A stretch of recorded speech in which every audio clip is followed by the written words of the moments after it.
faldambiyada aad u foolxun oo ay ka dambeysay haweeney 50 jir ah ayaa ka dhacay magaalada Oslo ee caasimadda waddanka Norway. Haweeneydan 50 jirka ah oo ku hubaysneyd toorey ama mindi ayaa waxa ay la dhex gashay caruur iyo dad waaweyn oo ku sugnaa garoonkan lagu cayaaro, caruurtana ay ku madadaasho. Haweeneyda ayaa waxa u suura gashay in ay tooreyda la hesho hooyo iyo canugteeda oo 6 jir ah, kuwa oo ay dardartay, iyo sidoo kale qof saddexaad oo qaangaar ah oo garoonka ku sugnaa. Haweeneydan ayaa waxaa lagu soo waramayaa in ay booliisku qabteen oo ay xabsiga u taxaabeen. Taliyaha booliiska Ture Berstad ayaa ku waramayo in lagu soo wargeliyey garoonkan oo ay ka taagan tahay mushkilad xoogan oo haweeney 50 jir ah ay la dhex wareegayso toorey ama mindi.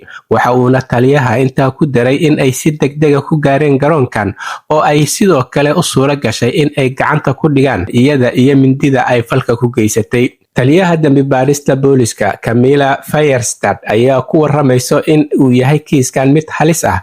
Waxa ayna intaa ku dartay in haweeneydan la soo qabtay oo xabsiga loo taxaabay, laguna soo oogay kiis dacwadiisu tahay mid aad u culus.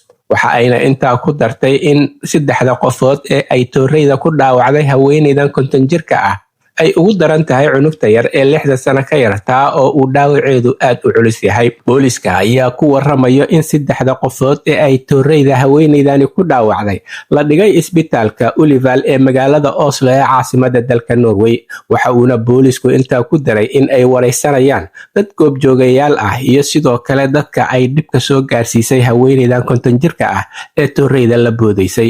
Halka wararka kuwooda ugu doorkaroon ay idinkaga imaanayaan waa Somali Voice in Norway ama codka Soomaaliyeed ee Norway. Waxaana idinla socodsiinayay aniga oo ah Cabdullaahi Shiine.